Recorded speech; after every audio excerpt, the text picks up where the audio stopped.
সেই কারণে কিন্তু এই ঢাকা শহরের মাঠ থেকে কিন্তু অনেক তরুণ ভালো এবং প্রশিক্ষিত প্লেয়াররা কিন্তু তৈরি হয়েছিল। ক্যান্টনমেন্ট বোর্ডের সাথেও আমি একটু উল্লেখ করতে চাই যে বাংলাদেশের সেনাবাহিনী যে অবদান রাখছে আমাদের ফুটবলের প্রতি, খালি লজিস্টিক্স দিয়ে না, সেনাবাহিনী থেকে অনেক প্লেয়াররাও কিন্তু আমাদের জাতীয় দলে খেলছে এবং ভবিষ্যতেও খেলবে। তাই আমি একই সাথে সেনাবাহিনীকে এবং সেনাপ্রধানকেও ধন্যবাদ জানাচ্ছি।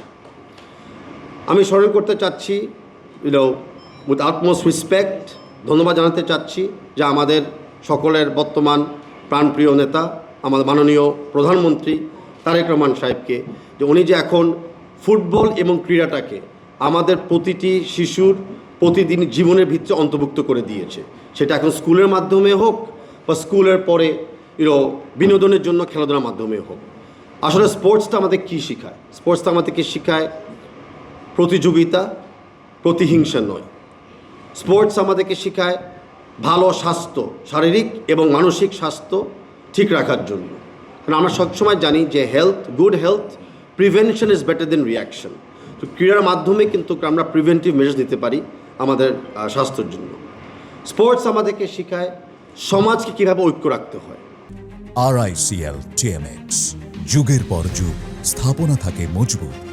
সমাজে যতই আমরা বিভক্তি থাকব, আমরা সমাজে যতই আমরা অসামাজিক কাজকে এন্টার করতে দিতে পারবো, ততই কিন্তু আমাদের সমাজ ধ্বংস দিকে চলে যাবে। সমাজকে ভালো রাখার জন্য, ঐক্য রাখার জন্য স্পোর্টস অত্যন্ত জরুরি।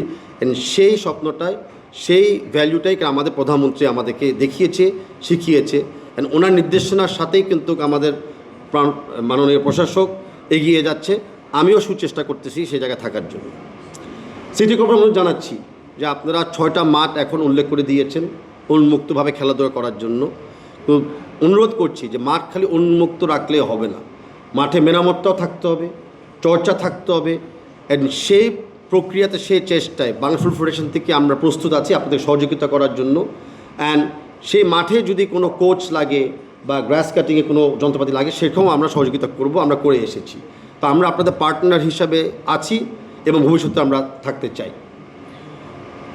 আরেকটা জায়গা আমি প্রমিস করতে চাচ্ছি যে আমাদের টিমের পক্ষ থেকে যে ইন্সপিরেশনটা ঢাকা নর্থ সিটি কর্পোরেশন আজকে আমাদেরকে দিয়েছেন, যে অনারটা আপনারা আমাদেরকে দিয়েছেন, এই অনার এবং ইন্সপিরেশনটা আমরা নিয়ে যাব যেন এশিয়ান লেভেলে আমরা খেলতে পারি এবং এশিয়ান লেভেলে আমরা কোয়ালিফাই করতে পারি।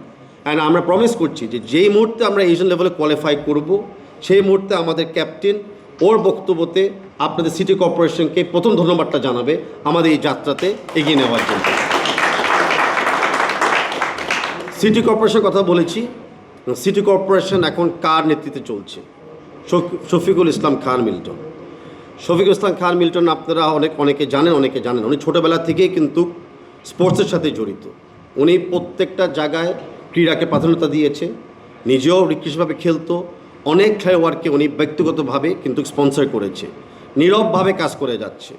অনেক সময় আমরা এইসব ব্যক্তিদেরকে এনাফ স্বীকৃতি দিই না, ওনাদের নামটা আমি বেশিরভাগ নিই না। তা আমি আজকে চাচ্ছি ওনাকে স্পেশালি থ্যাঙ্কস জানাতে, ওনার পরিচিতি দেওয়ার জন্য। উনি যখন নির্বাচন করতে গিয়েছিল, ওনার নির্বাচনী প্রত্যেকটা বক্তৃতাতে কিন্তু উনি ক্রীড়া দিয়ে শুরু করেছিল এবং ক্রীড়ার মাধ্যমে কেমনে শহর ডেভেলপ করবে, শহরের মানুষকে ডেভেলপ করবে, সমাজ ডেভেলপ করবে, সেটা ওনার একটা ম্যানিফেস্টোর পিলার ছিল। অ্যান্ড আমি আশা করি ওনার এই যেই দায়িত্ব উনি পালন করছে, সেই দায়িত্ব তো অলরেডি আমরা দেখতে পারবো। আমরা অলরেডি পেপার পত্রিকাতে দেখছি উনি চেষ্টা করতেছে রোড জাম জট দোকান থেকে উন্মুক্ত করার জন্য, উনি চেষ্টা করতেছে বাইপাস রোড ক্রিয়েট করার জন্য। ওনার অল্প সময় অলরেডি আমরা 6টা মাঠ পেয়ে যাচ্ছি খেলাধুলার জন্য। আই এম শিওর ধারাবাহিকভাবে আরও মাটিতে হোক বা কারো ছাদের উপরে হোক আমরা আরও দেখতে পারবো। তো এরকম ক্রীড়াবিদই আমাদের দরকার ছিল, এরকম ড্রিমার আমাদের দরকার ছিল। অ্যান্ড আমরা ধন্যবাদ জানাচ্ছি মাননীয় প্রধানমন্ত্রীকে যে এরকম একটা ব্যক্তিকে যে ঢাকা নর্থ সিটি কর্পোরেশনের দায়িত্বতে দিয়েছে। এটাকে আমরা সবাই উপকৃত হব, খালি স্পোর্টস ওয়ার্ল্ড না, আমাদের সমস্ত শহরবাসী উপকৃত হবে। অ্যান্ড সেটা খালি ছেলেরা না, আমি মেয়েদের কথাও বলতেছি ওভারঅল।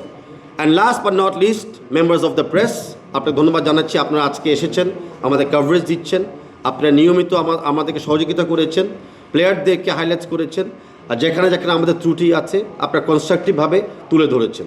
তাই আমরা সবসময় বলি যে মেম্বার্স অফ দ্য প্রেসদের ছাড়া আমরা এই যাত্রা এগিয়ে আসতে পারতাম না। তাই আমি সিটি কর্পোরেশন এবং বাফুর পক্ষ থেকে সমস্ত ইলেকট্রনিক, প্রিন্ট এবং ডিজিটাল মিডিয়া ভাই বোনদেরকে ধন্যবাদ জানাচ্ছি। আবারও মিলন সাহেবকে ধন্যবাদ, সিটি কর্পোরেশনকে ধন্যবাদ, অ্যান্ড থ্যাংক ইউ আন্ডার 20 সাফ চ্যাম্পিয়ন্স। আসসালামু আলাইকুম।